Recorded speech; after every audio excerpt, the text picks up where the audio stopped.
Harlan, what kind of sick monster did you design? My goodness, I ran this blue steel aggro list at my set champs, and it went exceptionally well for me. Now, the funny thing is, my locals is kind of all over the place as far as the meta is concerned, so it can be very difficult to pick and choose a single deck, because you're gonna face everything. From the jank to the best, it's all gonna be there. And it makes it really difficult. You don't know who you're gonna play against. You might be the exact wrong matchup from the get-go, and your day is ruined from there. But this deck was an absolute monster. A combination of all of the resists that we get here. Mickey Mouse, Calhoun, Cogsworth giving resist to everything. And then, of course, the ward characters. Alice. I've been shrunk, stretched, scratched, and stuffed into a teapot.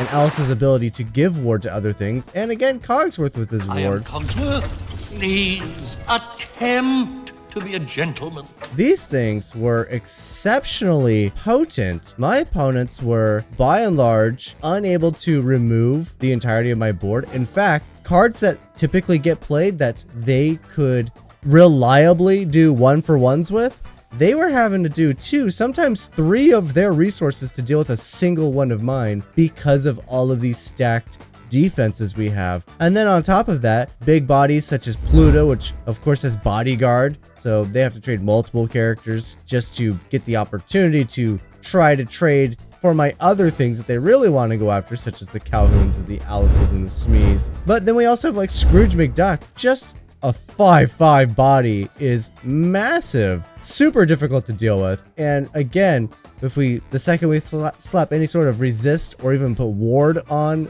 Scrooge McDuck, he just becomes a nightmare to deal with. This deck it was amazing. I did very well, made it to the top 8, and then made it to the top 4, where I was knocked out by stinking Gambit, always knocking me out of things. But let's jump on in and see if we can't win a few. Jumping on in, we're playing against Gambit today. He is running a blue-green bounce deck with the Clarabelles. There's just a couple of tweaks to it. I don't believe his version's running the bend to my will, so I'm not terribly worried about that. But instead of jumping into straight commentary, I wanted to tell you guys about the set champs that I participated in. Overall, I took 3rd place. I actually got knocked out by Gambit, so this is kind of my revenge match right here. Now, in game 1, I was playing against a red-purple control deck, and in game 1, I was feeling really good. It was my first time ever actually playing the deck. I had only played on tabletop against a very specific matchup, and that was it, for just to see how the match would go to decide if I wanted to play this deck or not. That was it. So this was my first time playing in paper. It was against the control deck. I was really nervous. I don't know what it is. I'm sure a lot of people out there feel the same way, but I could sit down with a room of 100 people, and if it's not a tournament, if there's no prizes on the line, I'm calm, cool, and collected the entire time. Very, very easy experience for me. However, the second there's anything on the line at all, the second it's a tournament, the second there's a rating, anything like that, I turn to mush. It's all the same, right? Like, both of them side by side are exactly the same. Nothing's different. It's just at the end of one, there's prizing. That right there, whatever it is, even if I don't care what the prize is, even if I don't need the prize or I have it already, it still just turns me to mush. So game 1, I am quite nervous, and I do steadily walk myself straight into a be prepared and get my board wiped. Fortunately, though, I am able to recover in game 1 and take the win. So I jump into game 2, and this time I'm thinking about it. Hey, you just got to remember, what colors are they playing? What cards do they want to see? And can I play around it? And if the answer is yes, you can play around it, do so. Because I was playing around the be prepared in game 2, and it was a easier, quicker victory for me. There's that moment where you're like, well, if I just play everything this turn, the next turn I win. That's the turn you get be prepared. That's always the turn that they take out your board. So if you just have that patience of, I don't need to win next turn, I can win on the turn after, that almost always wins me the game if I can shift into that mindset. So I got 2-0 in game 1. Jumping into game 2, I'm playing against a very solid player, Enchanter. He has not been on the channel yet, but he plays a Steel Song list, and he's been doing very, very good with it lately. Very potent and difficult to deal with. We end up splitting, going 1-1. Not intentionally. We do play our games. Game 1, I get lucky. I have my Cogsworths, and there's nothing he can do about it. In fact, I think I end up with 2 Cogsworths in play. Steel Song doesn't do anything to that. They can't target it in the first place, and then everything else just is resistant to their forms of removal. So that was a lot easier for me. Game 2, however, I ended up not finding any Alice, so there's no ward. Not finding my Cogsworth, so there's no ward and resistance. And he is able to pull apart my board. So again, we ended up splitting that game 1-1. But jumping into game 3, I'm playing against Gambit's son in game 3, who's playing this aggro deck. Again, another, I think it was a Steel Song list. It's either Steel Song or it was a Amber Amethyst, one of the two. I just remember seeing daisies across the field. Fortunately, when I turn 1, my Mickey Mouse, who has resistance 1, and Calhoun on turn 2 with its resist 1, both of those characters are easily able to take out the daisies. So I ended up picking up a 2-0 against the aggro matchup regardless. Now, Gambit's son's no pushover. Him playing aggro, big problem. He wins a lot of games because he's very, very fast and difficult to deal with. But I was able to pull out the victory on that one. Game 4, however, I was playing against Green Steel, Emerald Steel. That's not a matchup I particularly like, not because I don't think my deck could beat it or struggles against or anything. I just don't like playing against it because it is very, very annoying most of the time. And they were playing Zan Saeed's version of Green Steel. Now, I did get lucky in a couple of senses. My opponent recognized me. They were not a local to my area, so they're coming in, sitting across the table from me and going, oh crap, is this Winter I'm playing against? So a little bit of that fanboy kicking in. They ended up missing 2 or 3 triggers of their Diablos, so they missed card draw off of that.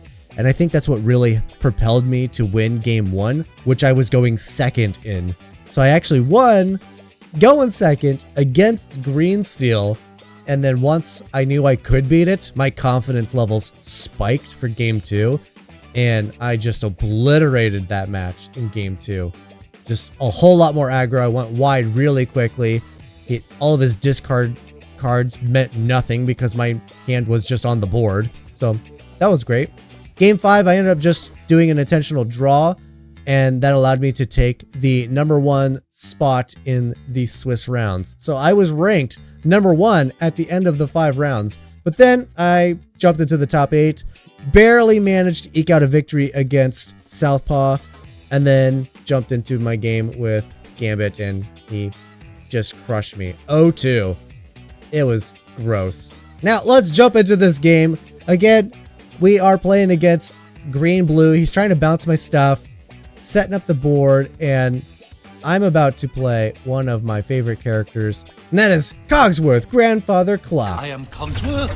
Please attempt to be a gentleman. So with Grandfather Clock in play, Cogsworth, Calhoun now has resist 2, which allows me to take out his Grandma Tala without Calhoun being banished as well. That's amazing. Now my Calhouns are trading up even higher than they were before, which is fantastic. I gained the lore off the challenge. I have a second Calhoun ready to go. And with the resist 2, that means he has to have 3 strength on his characters to do a single point of damage. So if he wants to take out a fresh Calhoun, he would need 4 strength on his characters, which his deck's not very likely to do. He does run the Clarabelles, but that doesn't seem to be an issue right now. We've already dealt with one of them. Now, we are going to be playing against the Muses and this Mother Gothel. Playing Seldom All They Seem. What is this card? Shows the character gets -3 strength. That's it. End of text. What does that allow him to do? Oh wait, the Muses can pretty much bounce anything now because you play the card. Muse's ability triggers, but it doesn't resolve just yet because you have to resolve the card you played that triggered it in the first place. So whatever you target gets the -3. Even a Scrooge McDuck here is a 5/5, would then have 2 strength at the moment the muses would resolve. So yeah, actually really cool little tech piece there. I don't know how many copies are in my opponent's deck, but yeah, that is something I have to think about.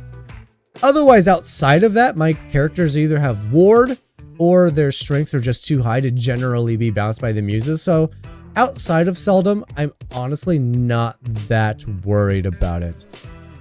And then my opponent does this. Gambit plays a song to make it so Scrooge McDuck can't quest Heffalumps and Woozles.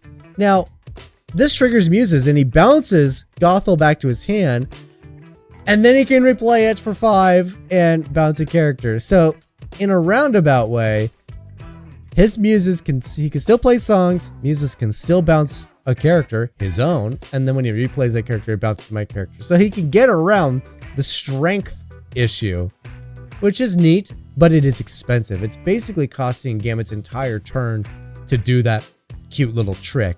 But it is a cute little trick that he can repeat. So for me, I just go wide. I put a very clear threat on the board. Gantu, Cranky Head, Captain Cranky Head. He quests for 4, so he's very clearly the target here. He needs to be the one that gets bounced. So he's questing with Mother Gothel, singing with the muses. That'll trigger the muses' ability to put Gothel back into his hand so he can bounce the Cranky Head. Incidentally, he's also getting card draw and a little bit of ramp. So more card replacement? I guess more card replacement, less card draw.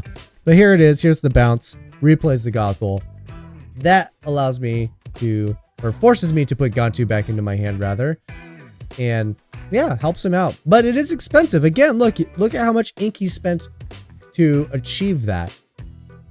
This is really hindering his ability to develop his board. He's really focused on keeping my board under control, which is making it so his board's difficult to develop. Not that he can't develop it. Here we see an Ursula. That makes me nervous because now I'm like, uh-oh, double singing could be a real issue. Fortunately for me, unfortunately for Gambit, he turned that muses sideways. Scrooge McDuck is 1000% going to challenge it. That will break his little loop of bouncing the Gothel. So I can dump out a few characters here, one of which being Doc, which fills up my hand a little bit. And then Scrooge McDuck takes out the muses. I have a wide board. His little bounce Mother Gothel to bounce one of my things is broken. And it's not honestly that bad for me. I'm looking really, really solid. So I'm going to quest out here. Next turn, I'm threatening lethal. And I don't think, I'm feeling super confident here. I don't think there's anything that he could top deck to get out of this. I mean, I don't think his deck runs under the sea, but even if it did, my board is just too big. It would get 2 characters. He'd get Doc and Cogsworth. And then maybe he could challenge his way into having another turn if he could even find that card. If it's even in the deck, I don't even know. But fails to find whatever he needed. In fact, I think he was just straight up looking for a song here because it turns out he has another muses in his hand. Just no songs, no big Clarabelle, just the little one. I have no items to bust. So super simple for me. All I gotta do is ready, set, draw, and then I can quest to the moon, which is exactly what I'm gonna do. We're gonna quest to 16, 18, 19, 23, right off the scale. Are you a Patreon member of the $25 tier? If not, there's a link in the description down below. Outside of that though, for you Patreon members, we are spinning the wheel today to see who's going to be the winner of our booster box, which is hiding on the shelf way up that way somewhere.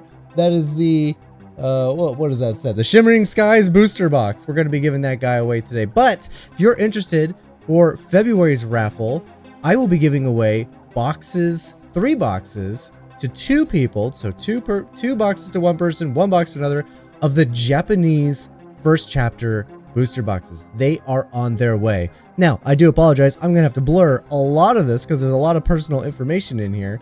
But the important things to look at are this right here. The beginning of the story, the first chapter booster box, Japanese version, Disney, blah, blah, blah, blah, blah. Quantity, 63. That's right. I bought 63 boxes of this, and it was not exactly cheap, but we bought 63 boxes. I'm going to be giving away boxes throughout the few upcoming months.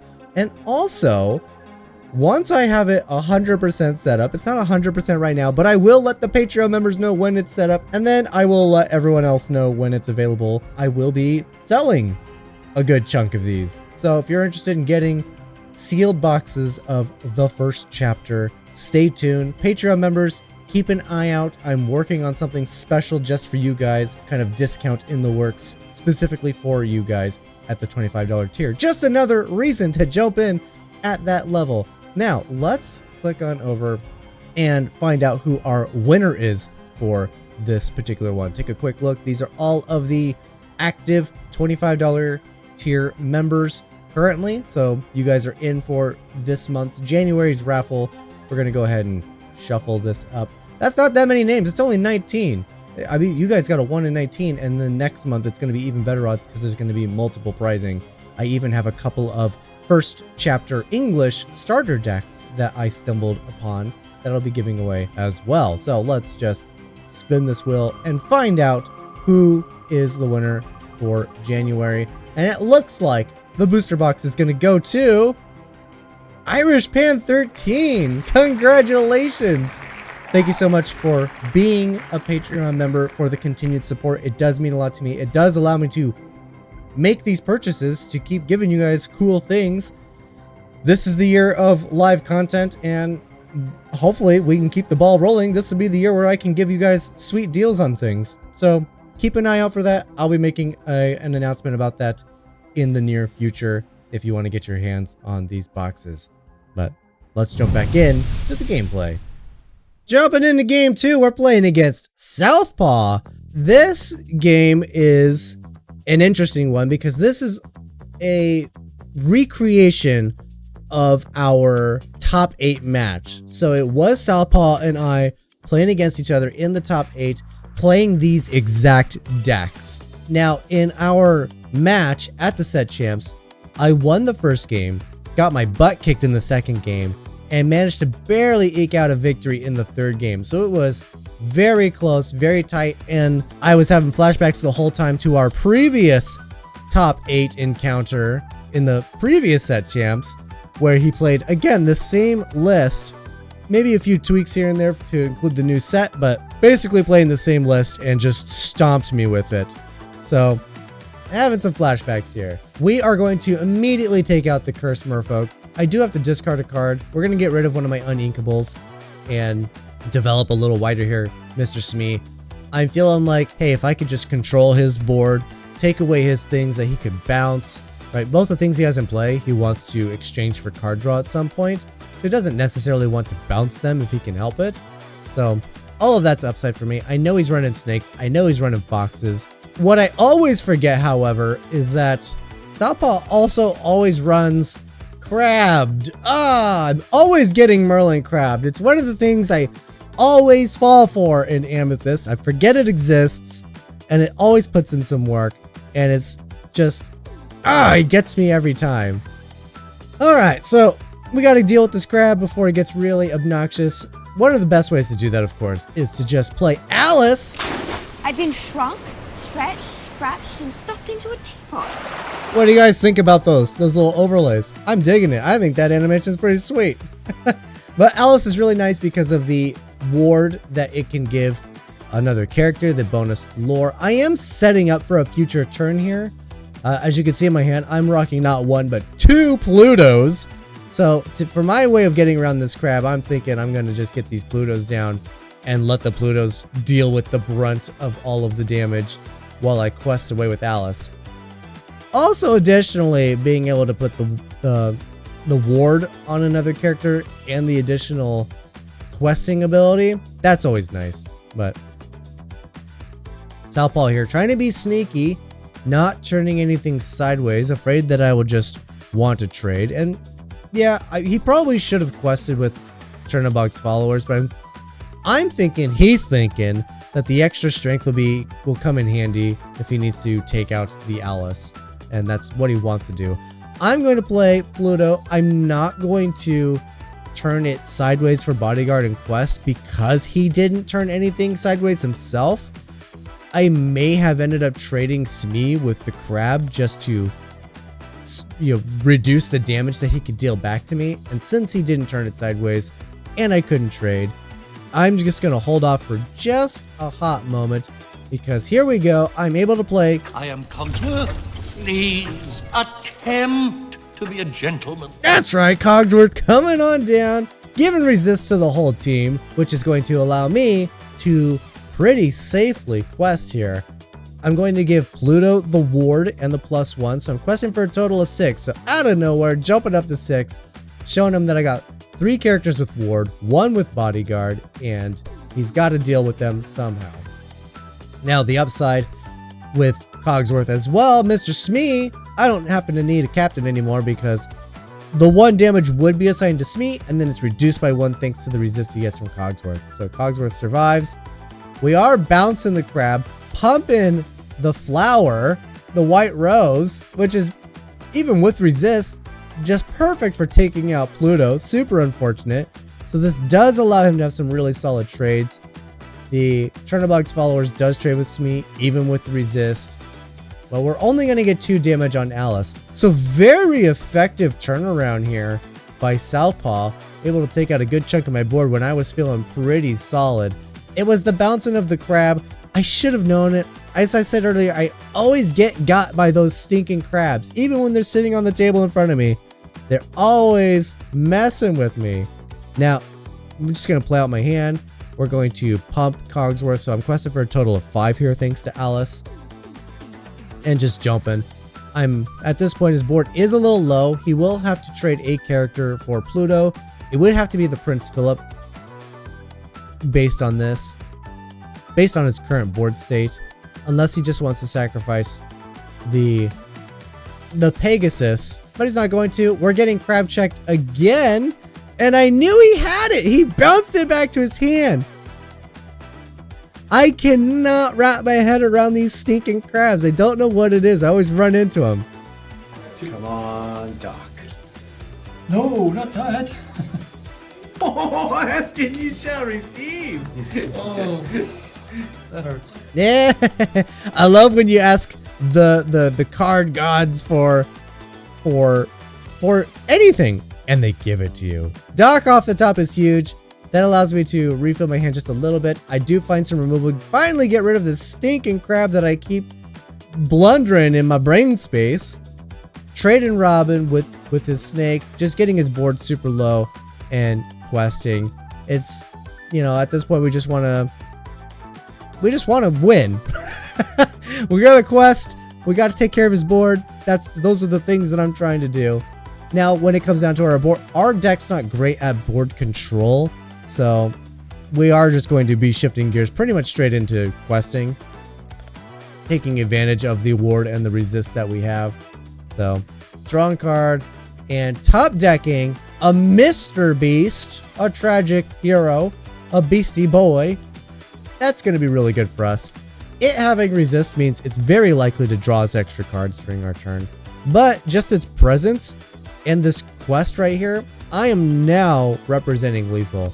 So Cogsworth is an issue, Doc is an issue, and of course he's got to deal with Beast. So I'm putting a lot of pressure on SouthPaw. Can he get out of it? Stinking crabs! My goodness! Pumping the rabbit, which allows him to take out the Cogsworth. I don't even get to take out the rabbit in exchange. That's awful. I'm telling you, it always happens. It's the worst thing ever. I keep getting crabbed. But we are questing with the Pegasus, going up to 8 to my 16. So, all in all, I'm not feeling terrible. Beast sustained no damage, so I get to draw extra cards here. I draw a Captain Cranky Head, and I also draw a McDuck Manor. And now I'm thinking to myself, okay, I'm gonna quest to 19 here. I just need to play something that makes it through the turn, right? And I'm thinking the thing that's going to be the most difficult for him to deal with is going to be the McDuck Manor. He may have potential removal. I know there's else's in his deck to turn my character sideways. So instead of playing a character, I'm just going to play a McDuck Manor. Something with a really, really large butt on it that it's going to be very difficult for him to deal with. Questing up to 19. And now he has to deal with the entirety of my board. And furthermore, he has to deal with everything I play every turn, assuming he can deal with my current board. So this is going to be a ton of pressure. We are going to be taking 3 damage to the McDuck Manor. This actually surprises me a little bit. I was thinking he was going to end up trading the crab, or losing the crab to the beast, pumping something else, swinging into the, but no, he's going to attack straight into it. We got 4 damage on there. And then this is what I wasn't expecting. We have a fox, bounces the crab. That will allow him to boost Rabbit back up to 5 strength, which is just enough to take out McDuck Manor. Unfortunately, he's not going to be able to take out Beast. He's out of ink. Takes out the dock. Has no more ways to attack. So unless he can stop Beast from questing somehow, this is going to do it. And sure enough, there it is. He inks the crab. Finally got rid of the crab. It's gone. But we draw our cards and we quest for victory.